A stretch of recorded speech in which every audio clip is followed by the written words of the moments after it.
Hello and welcome back to Rejuvenated Women, Impeccable Health for High-Performing Women. I'm your host, Dr. Alex Swenson-Ridley, and I'm really excited to be joined today by Nancy Mckay, who is a resilience expert and a life and equus coach, speaker, and author. She is a recovery and resilience expert who helps women find their voice and build their courage. She's the founder of Amazing Outlook Coaching and works with women virtually and with the help of horses to uncover the limiting beliefs that are keeping them stuck. She also has a focus on women and alcohol recovering from and creating a new life after cancer, and has been on Facebook and YouTube and all over the place, and is coming at us live from Colorado. So Nancy, welcome to the show. Thanks so much, Alex. It's great to be here. Yeah. And so I'd love to, I like to start my interviews off just kind of asking what's brought you to the point of doing the work that you do.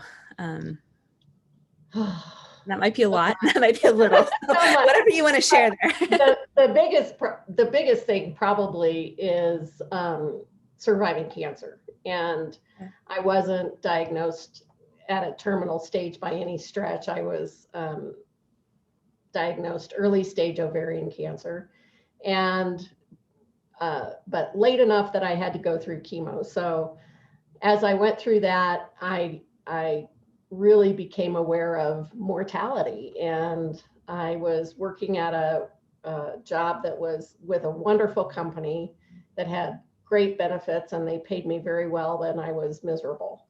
And so I started realizing that I didn't get sober and survive cancer to be miserable.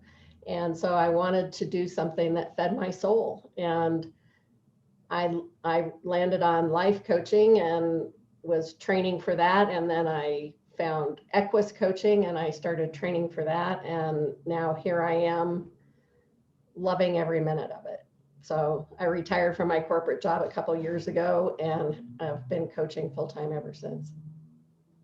Awesome. It's always, I love hearing stories of especially how, we get to the place we are as coaches, because very often it's because we really overcame some stuff. And I know you've obviously been through quite a lot in your life, both with, getting past the alcohol experience and then also with cancer. So I'd love to dive into either or both of those conversations, but, just for, I think both of them can be, kind of dark places where you don't really necessarily know what the future is going to look like. And Right. so, where do we start? Like, what if people are listening to the show and like either experiencing that or have family members going through that? Like, what's the beginning of the journey with recovery?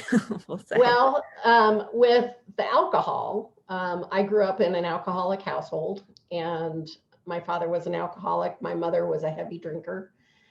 And that's not to say that we, didn't have a lot of fun, but I learned to walk on eggshells at a very early age. And so that was, it just kind of created my persona. I was a people pleaser. I tried to put on a happy face all the time, but I also wore my heart on my sleeve. So if I was in a good mood, everybody knew it. But if I was unhappy or angry, you also knew it. But I wasn't really allowed to say the words that I was angry. So I had to stuff that because it wasn't honored. And, growing up in an alcoholic household, you're angry a lot. Yeah.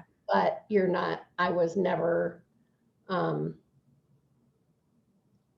allowed, let alone encouraged to voice that. So I learned how to be a people pleaser. And that, that created my life for a long, long time. And, I started drinking in high school, like all my friends did. And it really wasn't until my 30s that I started probably drinking more than I should. And in my 40s, I started, I was a daily drinker and, drinking pretty heavily. And then my father committed suicide when I was 50, and that put my drinking into a whole new Level. stratosphere. Yeah. And so I was racked with guilt, and started drinking a lot more and started having the physical results of it. I was hungover every day. My hands were shaking really badly, but I never resorted to drinking first thing in the morning in order to help me feel better, which that probably would have happened if I hadn't tried to kill myself. And so that was in March of 2009, and that ended my drinking career. That was the knock upside the head that I needed in order to quit. And I knew I had a problem, but that got my attention. So Yeah. It's, and if I hadn't gotten sober, like I said, I probably would be dead. But going through the recovery process helped me manage going through the cancer process. And it never occurred to me to drink when I was diagnosed with cancer, or when I was afraid I would be diagnosed with cancer. It never occurred to me, which is, I think, pretty noteworthy. Yeah. But I didn't, so I'm very grateful for that. That doesn't mean that I've never had an urge to drink, but that wasn't one of the things that triggered it. So That's really impressive, because generally when, we experience something like frightening, like cancer, unknown, I can, like, there's so many unhealthy coping mechanisms or ways that we could approach that it's right, really impressive that you reached a point in your recovery where that wasn't even a consideration. right. And Now ice cream, on the other hand, was very prevalent. all the ice cream, right? All the ice cream. And for those listening, like in my work and for myself, I was married to an alcoholic in my first marriage, and so I can relate to a lot of what you're talking about, because it's about the eggshells and stuffing emotions and tiptoeing around the person who's drunk all the time, or never knowing what you're going to come home to. Really, really Exactly. challenging. Yeah. And I think I'm still dealing with health issues that resulted from my 3 years of being in that kind of environment myself. But I know a lot of the women who listen to the show, and those that I work with, especially up here in Alaska, alcoholism is rampant. I think we have the highest numbers anywhere, and it is elsewhere too. We have listeners kind of around the world here, but so I just appreciate you sharing like your experience with it, because it's also one of the things that I think it's really hard to talk about. Like, I always had a lot of shame, or I didn't want to talk about it, or I somehow like felt like it was my fault that I ended up in this marriage that was really, really unhealthy and just scary. But so I just wanted to acknowledge you for that. And then my question was, especially for women who might be listening to this, who are in that struggle right now with alcohol, how, because there's the AA approach, which I know helps a lot of people. One of the hardest things and this might be totally off the wall, but one of the hardest things I had with that was there was never a point where you were recovered. Like, in listening to your story, like I'm guessing you don't still consider yourself an alcoholic, right? Well, it's interesting, because I got sober in AA, and I went to AA for a long time. And the thing that changed for me was the anonymity element of AA, which I can respect. You don't out someone else, right? But I'm going to out myself, and I'm going to help whoever needs it. Yeah. And I'm not, so it's a very interesting thing. And because of, you bring up a really interesting point about never being recovered. Well, there's a couple reasons for that, as far as AA is concerned. And I can't speak on behalf of AA. We don't want to do that. That's, that's a no-no. Yeah, yeah. But the purpose of that is that what happens is that, well, what I've been taught, I guess I should preference it with that, is that when you pick up a drink, it will trigger all of the physical elements of the disease. So Gotcha. it will, if you pick up a drink, it's very difficult to control it. And so no matter how long you've abstained, and what the science has indicated is that there really isn't any, alcoholism is progressive. And so if I were to pick up a drink today, it would be as if I hadn't stopped drinking for the last 12 years. It's not like I would pick up where I left off. I would pick up as if I hadn't stopped drinking. And Right. and I'm not willing to test that theory. I know, I watched my father recover, relapse, recover, relapse, recover, relapse. And I watched that progression happen. So if he's any indication, that's true. Because he was, he was sober for 3 or 4 years before he relapsed the first time. And it wasn't like,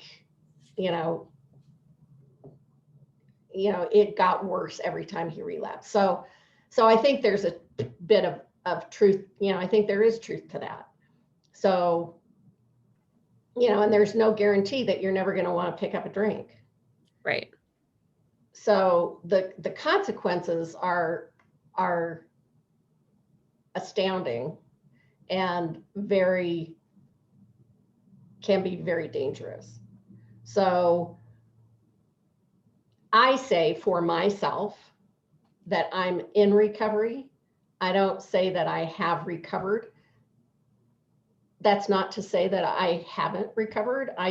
That's not the terminology that I use. And I don't know, this is a really interesting conversation, because I don't know if I don't say that because of my AA upbringing, right? Mm-hmm. Or if I truly feel that I haven't recovered from this, and it's a daily mindful thing that I have to keep in mind. And that's one of the reasons why I love working with women who struggle with this, is because it keeps me on the ball too. Yeah. Which is huge. And I just want to, for anyone listening to this, I want to preface, like, I'm not saying anything negative about AA. No. I was involved in Al-Anon. It was just something, like, there's a psychological thing that I'm alluding to here, where it's like, at what point, not to say like, oh, I'm fine and I can go drink now, but right. At what point do we empower ourselves to, be a new person? And so that's more where I'm coming at this. Yeah, and that's a really interesting idea, and one that I believe in and I work with my clients, and it's because our thoughts play such an important role in anything that happens to us, right? So if we think the circumstances in our lives control us, that's incorrect. It's our thoughts about the circumstances that create our experience. And so if, I used to think that I wasn't enough, and my life was shit, and, all kinds of things, and when you have those thoughts, then those create feelings, and you act on those feelings. So, if you've created chaos in your head, then frequently alcohol is going to be one of the things that you turn to cope with those uncomfortable feelings. And so then when you change the thought process, when you learn how to actively manage your mind, then you don't need to numb out, right? Yeah. So, you know, that's one of the things that I've learned is that when women listen to their inner wisdom and really know it in their soul, they don't need to numb. Mm. And so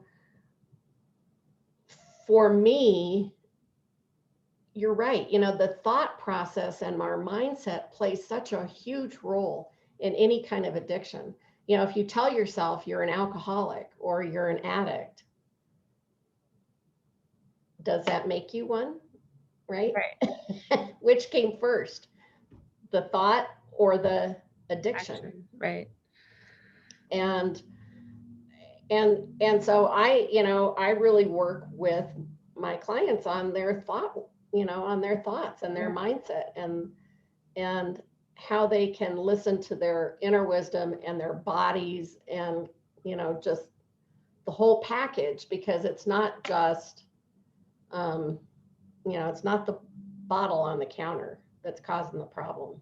It's the thoughts in your head about the bottle on the counter. So Yeah. And we're focusing in specifically on alcohol here, but I think this can, this really applies to any addiction or any negative thing that we may be, turning to instead of dealing with whatever the issue actually is. And so these tools can apply to anything. So what are some of the tools? And I know you work with horses, and I would love to talk about that because there's so much in horse therapy that's out there. But where did you start? Like how did you start making changes that led you, to really getting to the point where your mindset was good, where reaching for the bottle just isn't even on your radar, at this point, or those kind of unhealthy coping mechanisms, we'll call them. yeah. Well, and I'm not to say that, that this is not to say that I've reached the epitome of, I'm not levitating yet or anything like that, which I thought I would be, but but regrettably I'm not. And so, for instance, sugar is still a big issue for me, and I still love my ice cream. So there's that, and I'm still working on it. But the thing with personal development, which is I've always been interested in it, and even when I was sitting on my patio smoking Marlboro Lights and drinking Chardonnay, I was reading Don Miguel Ruiz, and all the things, right? All the stuff. So I've always had a bent there, but the alcohol created this barrier of me really learning about myself, and I continue to learn about myself. I just spent the weekend learning about myself, and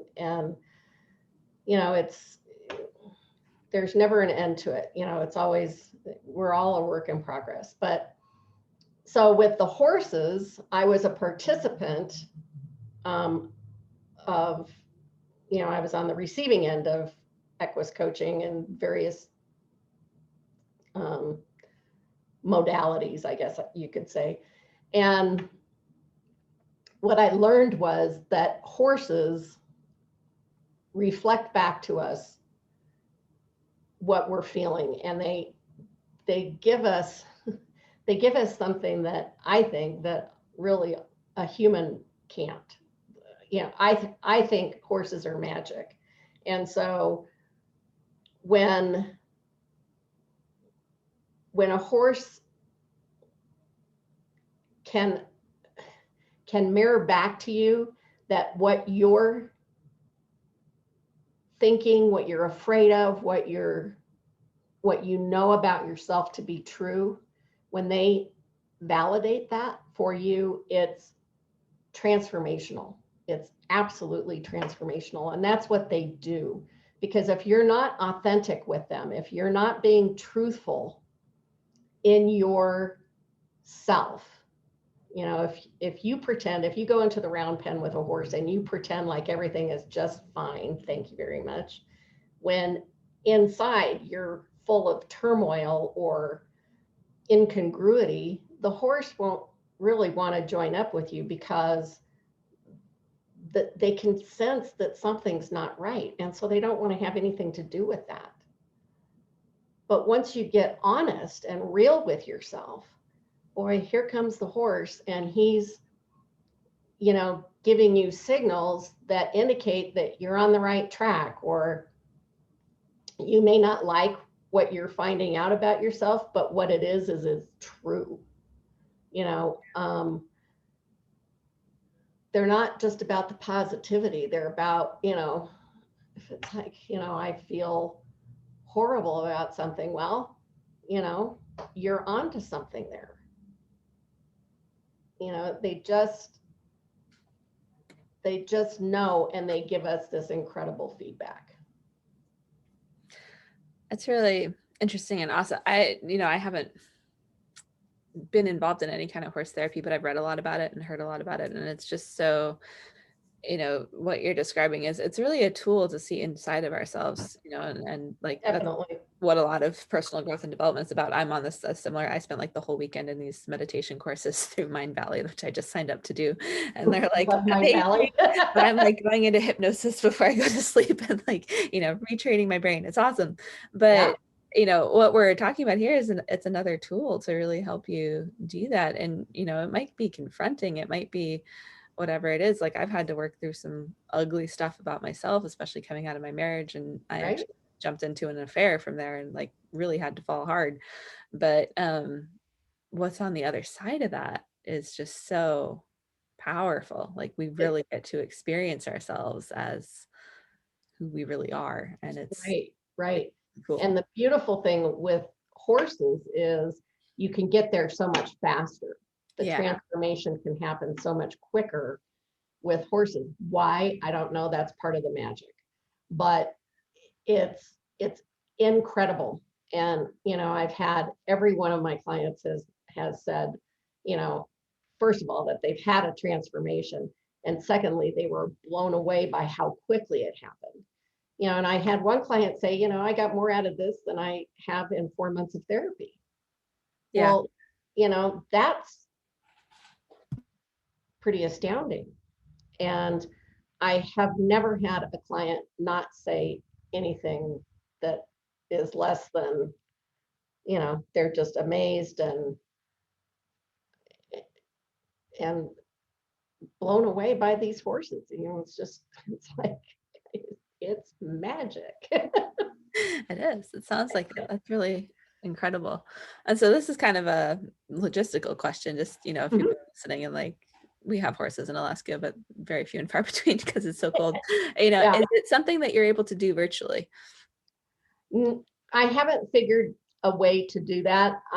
There is some Equus related coaching that you can do, you know, that I could integrate into working in person with a horse, but I haven't landed on that completely yet.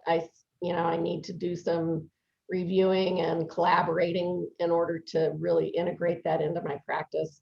There are parts that we can pull from, but you know, nothing is a substitute for actual being in the presence.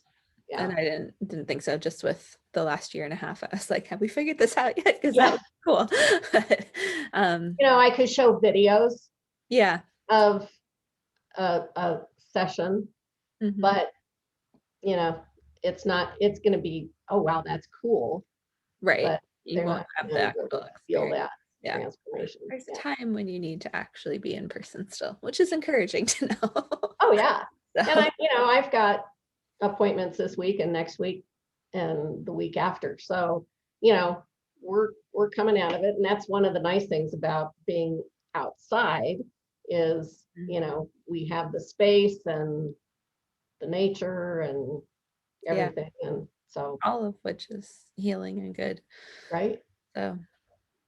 So and kind of wrapping this all together, like what were, because you've also, dealt with the cancer process and conversation. Mhm. So what were the tools that you were able to cultivate getting off of alcohol and going through that really helped you with beating cancer? Well, probably the spirituality. So, because the coaching didn't come until after the cancer. So, Mm-hmm. what I learned from being in recovery helped me get through that. So, praying was one of the things. I Yeah. learned how to ask for help and be sincere about it. And it doesn't matter what your higher power is, if it's the universe or God or the divine goddess or whatever, but having a higher power of some sort that you believe in that can help you is critical. And Yeah. I prayed a lot and just asked. The biggest thing was take away the fear that I had, Mm-hmm. and then it went poof. And for me, that was enormous, to not to be able to accept what was happening to me and not be terrified. That was the biggest thing, I think, to understand. And then that's part of that thought process, right? So, you know, if you can look at your circumstances and know that your thoughts are going to dictate how everything turns out, the end result might be the same, but it's in between that's going to make all the difference in the world. You know, if if if you're terminal and you think, oh my, it's not to say that you're not going to have this thought, oh my God, I'm dying. But if you can make it so much worse to where you don't appreciate and have gratitude for the things that happen to you in between point A and point B. You know, you can make yourself as miserable, or, you know, I can't say that you're going to be happy, but you can accept the situation and make the most of it, you Yeah. know. Well, it's that idea of, we can't control our circumstances, but we can control how we show How up. we react to them and how we show up. Absolutely. And there's so much in just kind of what you shared there. There's actually like Harvard and a couple other large institutions have done really interesting studies on the power of prayer and healing. Yeah. And so, turning to that, like, even if you don't necessarily have to believe yourself, half of the time the people that they test this theory on, like, don't know they're being prayed for, or don't necessarily are Exactly. praying themselves, and that still, astronomically their outcomes are much higher than people who are not prayed for. Right. So Right. really, really interesting there. Yeah, it's, and I absolutely believe in the power of miracles, and that miracles happen. And um, it's, there's so much, I think, in the universe that we don't understand, and to think that, you know, um, as as we all are inhabiting the earth in our current bodies, I don't think that that's all there is. So Yeah. that's getting a little woo woo, but Okay, I I get woo on here a lot because I'm okay. actually in a PhD program that's based in quantum physics. So that's Oh, like good. that's the level we're getting to here, which is cool that we have science that explains it now. But Yeah, mainstream medicine hasn't caught up to that this is a thing right. that's part of us and healing and all that. So Yeah. very cool. So Nancy, where I know you shared, and I'll put it in the show notes, just kind of a freebie for everybody, but where can people go to connect with you? So my website is amazingoutlookcoaching.com. And you can reach me on my email, nancy@amazingoutlookcoaching.com. And I'd just love to hear from folks and see how I can either help them or what resonated with them. And I'm also starting April 1st, I'm running a 30-day challenge to change your relationship with alcohol. So I can, I'll provide you with the link on that so that you can add it to the show notes. But Okay. it starts on April 1st. So I'm Okay. not sure when this will air. We may not have it out by then, but if you have more dates, I can put whatever. Yeah, I can. Yeah. So awesome. They can always catch up. Yes. Easy. Easy. Awesome. Well, I just appreciate you coming on, and I love that you're so raw and real and just open about sharing about this, these things, because Well, not a lot of people are, and it's yeah. big. And I think the more we talk about it, the more power there is in being able to heal. So Absolutely. Well, that's one of my goals in life, is to shatter the stigma of alcoholism, because that's what kept me drunk for a long time, was the stigma. And it's not necessary to have it. It should be absolutely shattered, and there's no shame in having this disease, affliction, whatever. It's not a stamp of moral ineptness. So yeah, absolutely. And there's, I think some of the biggest growth and like most powerful people can actually come from being stuck in the stigma and in the absolutely. ugliness of it. Like there's so much on the other side. So I just Right. encourage anyone who's listening, who's ready, or has family members to. Yep. Yeah, definitely.